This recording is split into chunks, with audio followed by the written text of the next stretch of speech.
Well now, I still haven't got around to filming any breakfasts in any of these local cafes. Something that I'm definitely going to get onto it. I just haven't got around to doing it.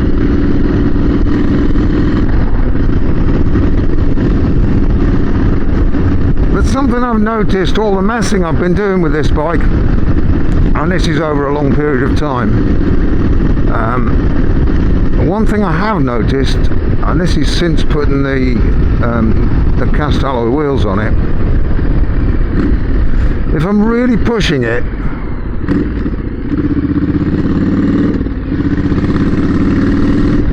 I can get a bit of a weave on.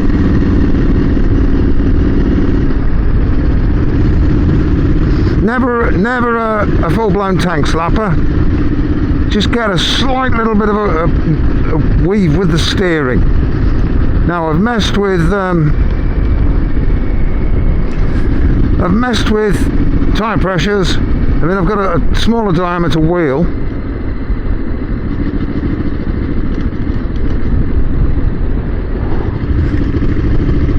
And of course I've raised the suspension on this thing, so I've completely altered the geometry of it.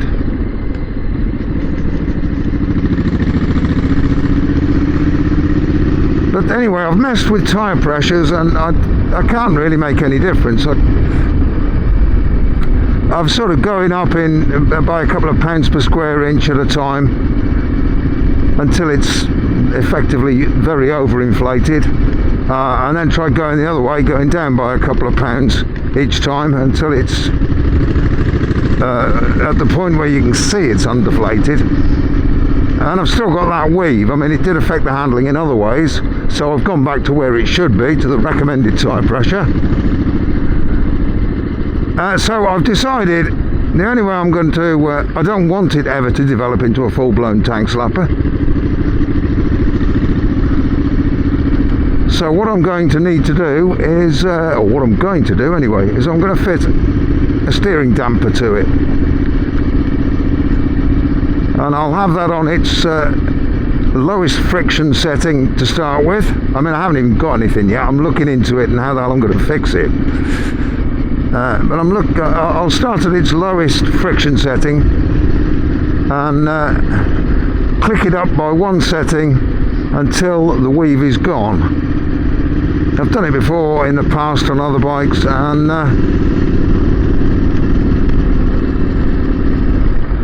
it's not an insurmountable problem. And I've had other bikes that handle far worse, or I had far worse a weave, or you know, close to tank slappers and what have you. So I didn't really want to have to do it, but I'm going to do it just because it's probably the easy way of getting out of it.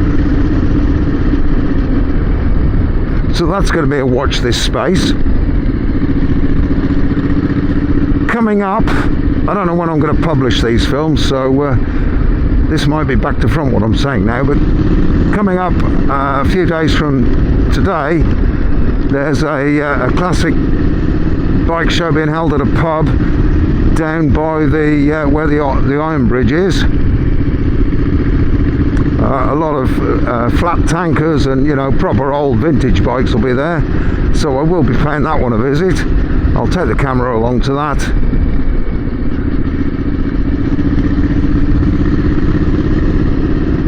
I did do an oil and filter change on this the other day, and on the CCM, although the CCM, if you saw the video I did recently, I put a new clutch in the CCM. Well, you've got to take the clutch cover off, which means you drop all the oil anyway, so an oil and filter change was definitely on the cards there, because I'm breaking gasketed covers and pulling the cover off that had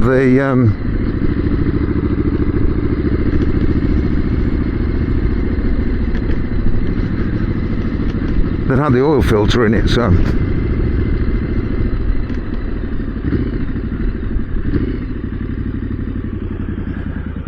So I had to do that, really.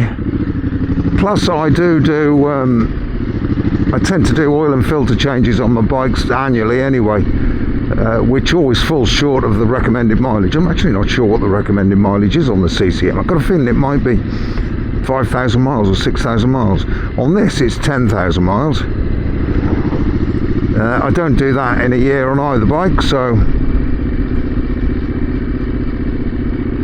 they get oil and oil filters.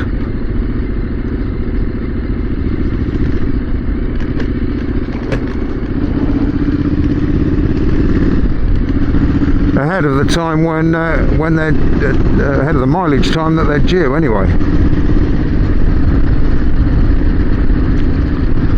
For the cost, it's simple and straightforward, and it's just something I've done,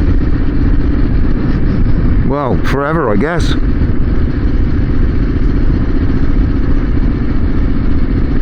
And of course both my bikes now have K&N reusable filters on them.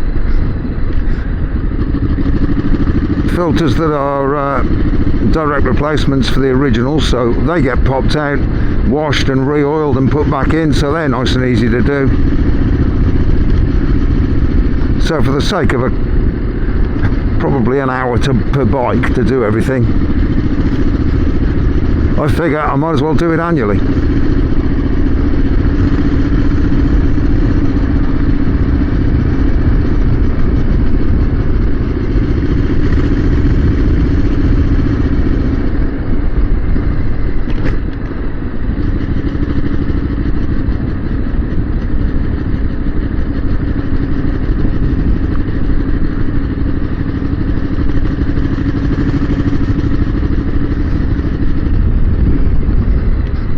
Some lovely little quiet villages. I mean, I'm only 2 or 3 miles away from where I live here.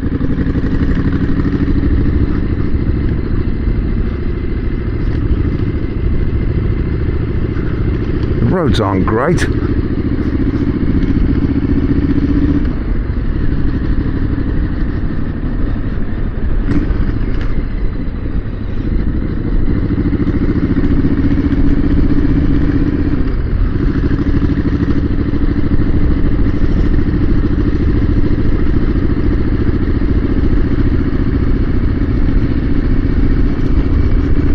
So yeah, I'm still going to be doing the cafe. Oh, look at that. Lovely old thing.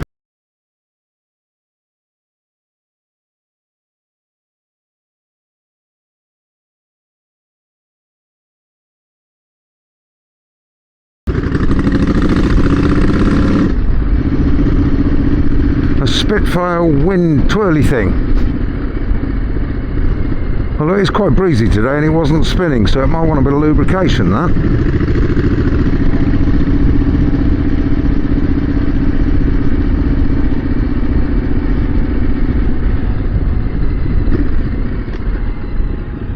I'm actually not 100% certain where I know sort of roughly where I am.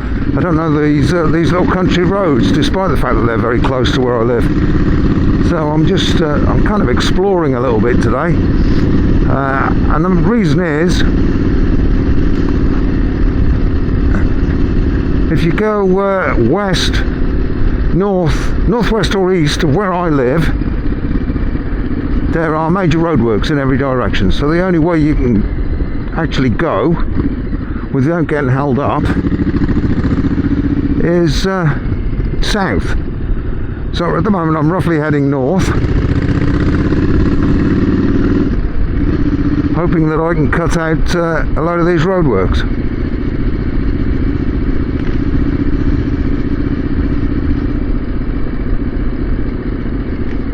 Got 3/4 of a tank of fuel, and I'm not that far away from home, so I'm sure I'll be just fine.